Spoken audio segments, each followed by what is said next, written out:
Hello, this is Chat UTD, reflecting on the result against Crystal Palace yesterday, a 2-1 win at Selhurst Park. Looking at the table before and after the game, it's an important win. So Palace were above us by 2 points going into the game. And if we'd have lost yesterday, we'd have remained on 18 points, which is the same as what Spurs are on at the end of the weekend, and Spurs are 12th. So having won the game, we're now 7th. It's a very congested part of the table. So the difference between winning, drawing and losing is quite significant. We're now 7th. We stay above Liverpool, who beat West Ham. I think ultimately Liverpool probably finish above us, but just looking at the here and now, I think that's important, obviously, to stay above them. We are 1 point off Sunderland, who are above us in 6th place. Brighton are 5th. We're 1 point behind them. We're 3 points behind Villa in 4th and 3 points behind Chelsea in 3rd. So there's an opportunity there. Whether we take it or not is a different matter, but there's an opportunity there to potentially, move into the European places in the next few weeks.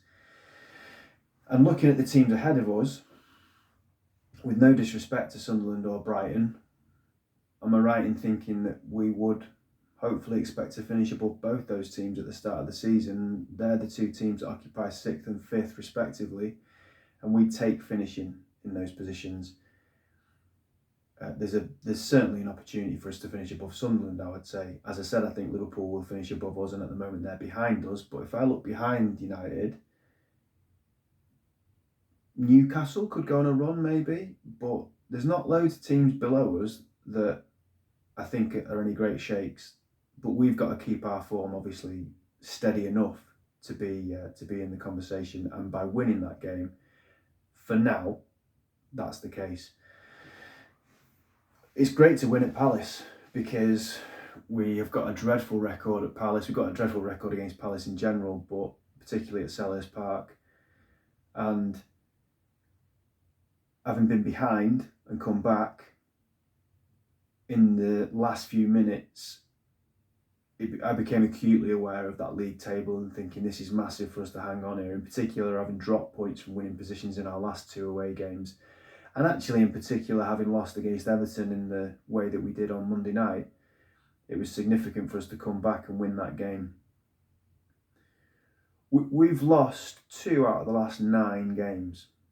And we've lost 1 out of the last 7. So we're building these mini runs, which if we can continue in the right form in the next few weeks, starts to look like quite a significant improvement when you consider that we finished 15th last season. But it's all ifs, buts and maybes because, who knows how we'll do moving forward, but I'm going to talk about that again a bit later. The game itself, first half was not great. We had a big chance early doors with Casemiro, who should have scored, but Henderson saved it. I don't think Palace were great, but they were probably slightly better in the first half, and we conceded a goal from a penalty which had to be retaken, and they go in 1-0 up at half time, and I'm really fearful at that point of how we're going to get back in the game because Palace are quite good defensively, and I'm looking at our bench and I'm thinking there's not a lot we can do to change this from an offensive point of view. Luckily, Palace really tired in the second half, and we were really opportunistic with the goals that we scored. We didn't have loads of chances, but we scored 2 goals, really well taken from Xerxes and Mount. And then it was game management, and I didn't have a lot of faith that we'd be able to manage the game because, as I say, we chucked away points in the last 2 away games, but we were relatively comfortable. Palace looked knackered. But that's not our problem. You've just got to take advantage of it. There was only a free kick at the end of the second half, at the end of the game, should I say. Other than that, they didn't really knock on the door as such. A couple of moments, but we managed the game pretty well. And it's a very good 3 points. I don't normally do player ratings, but I'm going to do that today because there's not an awful lot to analyse in the game. So it gives the video a little bit of structure if I do some ratings, because in doing the ratings I'm probably giving us something of a partial analysis as well. So Lamens would be a 6, didn't have a lot to do. What he did well. He conceded a goal from a penalty, so it's a 6 for me. The 3 at the back, left-hand side of the defence was Shaw, 7 out of 10. Strong performance from Shaw, physically quite aggressive, more so than previously. I think he's starting to look more confident in his body, which is good to see. Putting some really good anticipatory challenges, some good recovery tackles, and lasted almost 90 minutes. Good performance from Shaw, 7 out of 10. De Ligt, 6, which by his standards is not great. I'm maybe being kind to him because of my affection for him. It might have been a 5.5 or a 5 for someone else, but I don't think he was bad. I just think by his own standards he wasn't great. I think it was a bit of a tough day for him. He had a bit of a tough time with Mateta. Wasn't De Ligt's best day, but still a 6 out of 10. Yoro would have to be a 4.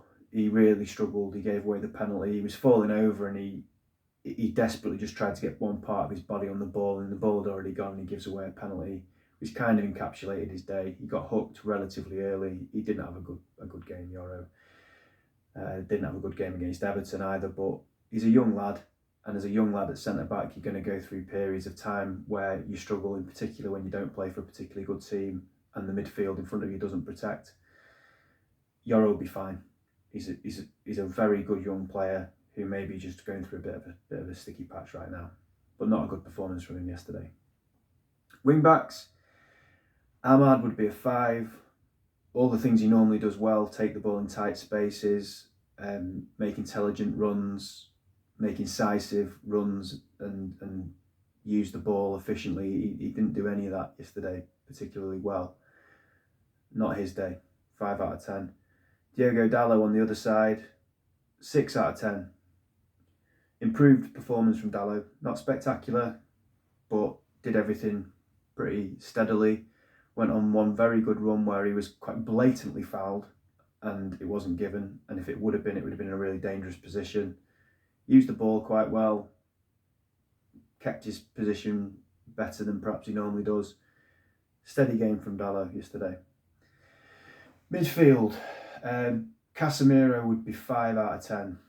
Particularly poor in the first half. Missed a good chance early on, as I said. Had actually a free header, which he completely got his geography wrong as well. But his overall performance wasn't good in the first half. His use of the ball, positional sense wasn't great. Probably improved a bit in the second half. Lasted 90 minutes, which he doesn't normally. Issue we've got with Casemiro is Casemiro clearly has been a great player in his day, and there's remnants of that great player still there. And I think his experience is important in there in terms of that presence that perhaps he brings. But if you actually break down what he does on and off the ball, it's not great. And the fact that we're relying on him to play is a poor indictment of the squad. Bruno, 6, mainly because of his 2 assists, although the lads that scored will be quite right to say he hardly put them on a plate for them.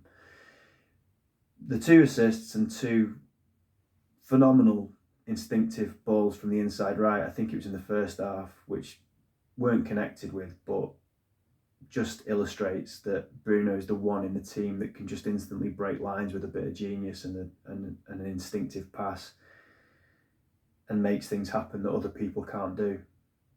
Overall, though, not a good performance by him. Illustrated by, in the last few minutes of the game, him gave the ball away twice completely unnecessarily, which put us under pressure, and gave away a silly free kick in a dangerous area for Palace, which was highly avoidable. And as captain, you're relying on leadership and game management, and he didn't show it. It was not a good performance from Bruno, but as I say, those moments means it bumps up to a 6.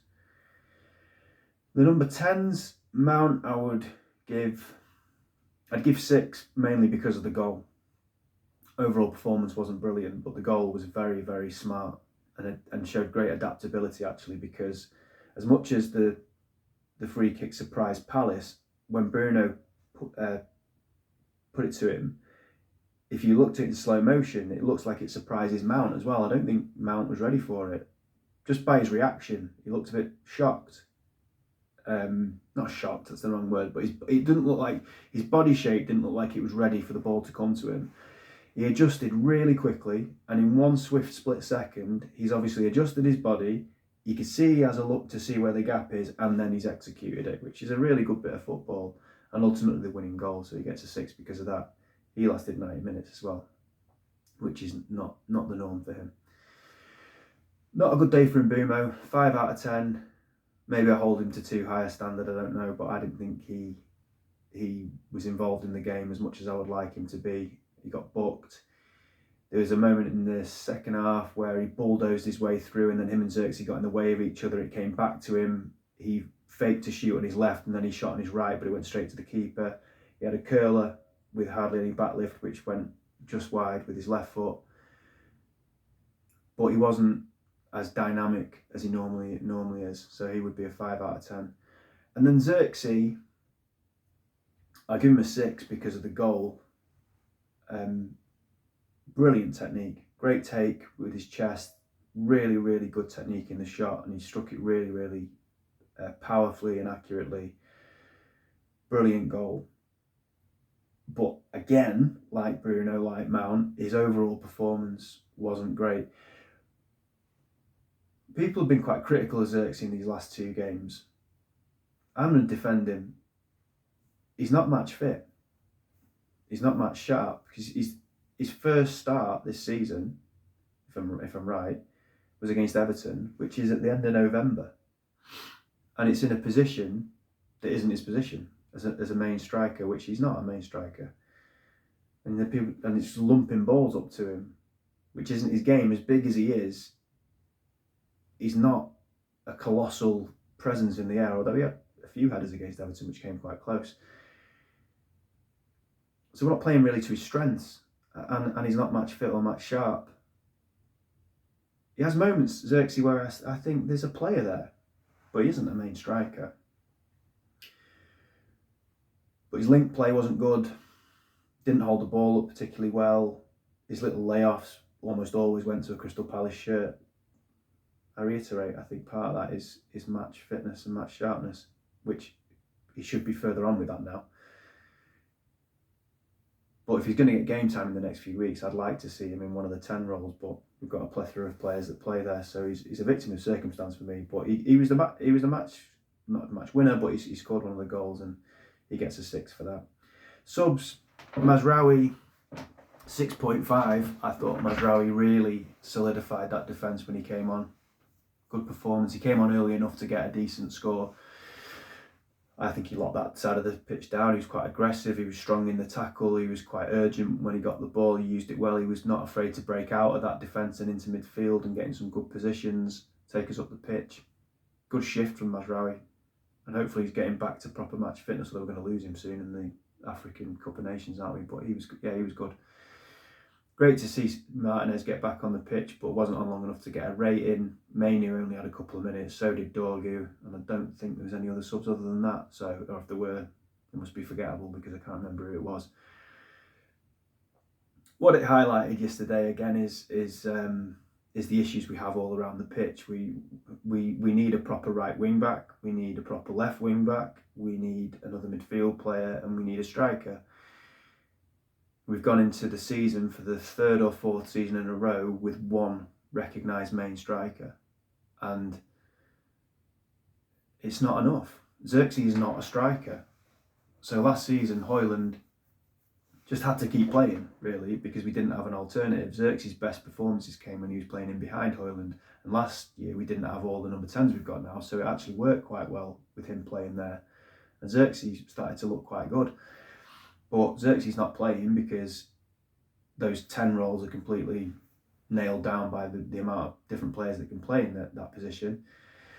And up to this point, the manager's favoured Seshko or maybe Cunha, but certainly not Xerxes. So then he comes in and he's rusty. we even mid-table teams have an alternative striker to bring off the bench, and we haven't got one. And I don't think the one we've got is particularly good in Seshko. So, excuse me, it's an issue. The midfield is a bigger issue, and the fact we're relying on Casemiro to play 90 minutes is a poor indictment of what the manager must think about Mainu and Ugarte. It's a different story for the two of them, in that Mainu's an academy product, talented kid. For me, doesn't warrant the fanfare that he's had so far. Not because I don't think he's a good player, I just don't think he's done enough to warrant it. But a talented kid nonetheless. And one of two things is happening here with Mainu. Maybe the manager looks at him and thinks, there's a player here, but I'm not convinced, and I want to see how he deals with not playing. I want to see how he deals with adversity. Is he going to remain positive? Is he going to have a good attitude in training? Is he going to show resilience to that adversity, which will serve him well, and he becomes a player for Man United in the future? Maybe. The alternative is he just doesn't fancy him. He just doesn't rate him. And he doesn't feel like he's got time as a manager to nurture a player who's going to need some nurturing. And I would hazard a guess that it's the latter rather than the former. But as an academy product, I'd like us to invest a bit more time in him, and I'd like to see him get more minutes. But we don't know what happens in training. We don't know what he's like. We don't know his attitude. We don't know what the manager sees. The manager could be a bad judge of character, but he's the manager.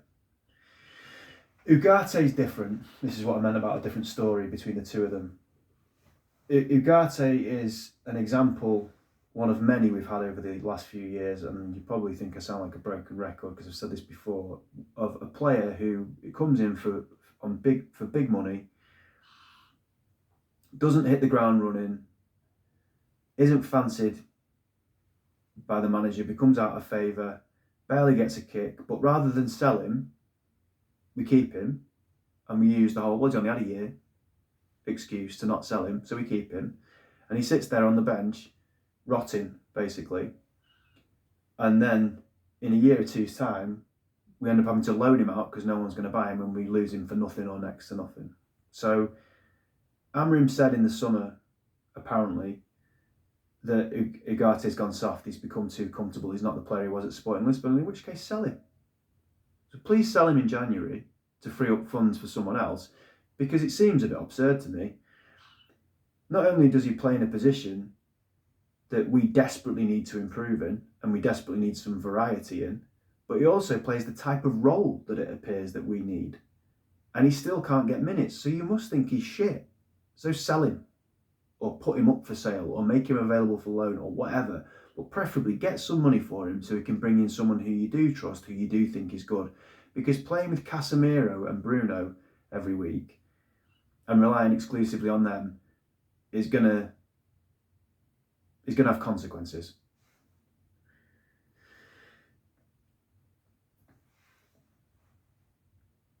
In the next few weeks, we're going to start to lose players for the African Cup of Nations. The main two, I mean, we'll lose Mazraoui, which is a shame, but more pressing than that, I'd say, is in Mbumo and Ahmad.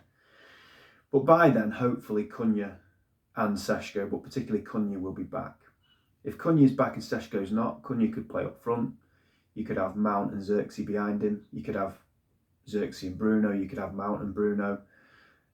If Seshko's back, you could have Seshko, Cunha and Mount. You could have Seshko, Cunha and Xerxes. You could have Seshko, Mount and Xerxes. You could have Seshko, Bruno, and all the different connotations. But he's not going to move Bruno from midfield, I don't think. But it does become an option to play him further up if we lose Ahmad and Mbumo. So it does open up opportunities for players to get more time, and I think we should be all right in terms of cover. It's the right wing back position that's probably more of an issue, where Ahmad's been playing, because, I mean, who are you going to put there? Diogo Dalot hasn't done particularly well there. Mazraoui is not, well, he can't play there anyway because he'd be away, wouldn't he? You're really starting to struggle for options, I think, in that role. It's pretty much only Dalot that can play there. So it'll be interesting to see how we cope when that happens, because we've not got a brilliant squad as it is without missing 3 players. And then you get injuries inevitably over Christmas as well. And we always seem to carry a few injuries anyway. On Martinez, could he come in and play left-sided centre-back and Shaw moves back to left wing-back? Has Shaw got the legs to do that now? I don't know. But that certainly gives us an option there. Could he play as one of the holding midfield players? I think he could. I just don't think Amrin will change it. I think he'll stay stubborn to this. It was interesting yesterday that Mount and Casemiro in particular, Shaw played most of the game as well, but Mount and Casemiro played 90 minutes yesterday, and they never play 90 minutes. And what that tells me is that he trusts their experience, and there's an element of self-preservation there, I think. He obviously thinks the shape of the team is better with them in it, and he wasn't prepared to take a risk on bringing either of them off, whereas normally he would, in particular when we've got a game on Thursday night. I think what it also indicates is the state of the squad, that he's relying on those players to play for 90 minutes. He obviously doesn't trust the ones that are on the bench. What it also says is, here we are, Manchester United, and we're talking about players playing for 90 minutes as if it's some kind of achievement. It's not. It's like, newsflash, a game's 90 minutes long, and we've got players where we're going, they played for 90 minutes. That's not like them. That's where we are. Moving forward, we've got West Ham on Thursday and Wolves away on Monday. They're winnable games, but just like on most occasions when United have won this season, I find myself going, that's great, what are we going to do next? Because I don't trust them. If we win those 2 games, if we win those 2 games, that takes us to 27 points from 15. Not too shabby when you consider we finished 15th last season. Gives you a chance, a building block to go from to potentially get in Europe, actually. After 15 games, you've played most teams. Again, if we win those 2 games, you're looking at 1 defeat in 9 and 2 defeats in 11, which again, for a team that finished 15th, is none too shabby. You get momentum, you get confidence. It's a big if though, isn't it? It's a big if as to whether we are gonna be able to do that and win those 2 games. Because I just don't trust them to be good enough and consistent enough to do that. But it's an opportunity. So the fact we arrested any negative momentum from the Everton game and won this one against Palace means now that opens up another opportunity, as I say, to get 1 defeat in 8, would it be? Did I say something like that? You start going, actually, that's decent. That's not bad. So another crossroads moment, another pivotal moment coming into these next 2 games are massive for United in terms of the potential to put ourselves in a handy position then to go into the Christmas period.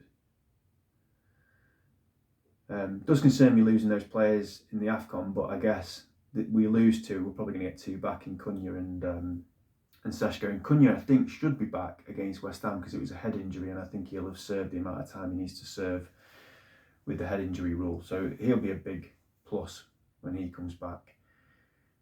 And even if we win those games by hook or by crook, which is kind of how we're doing it at the moment, we're no further on in terms of style of play or being remotely convincing under Amrin, but you win those 2 games, you're in a really good position. As I said, we've got Sunderland directly ahead of us, 1 point ahead of us. Brighton also only 1 point ahead of us. You get those 2 wins, I'm fairly confident we'd be above one or both of them, and then you're in fifth place. I'd have taken that at the start of the season. All of the other stuff I've been speaking about this last week, the ownership, where we're ultimately headed, all of it I remain steadfast on. But we won a game of football against Crystal Palace where we don't normally get a win, so it's a good result. Go and back it up. Let's win the next one. Glazers out.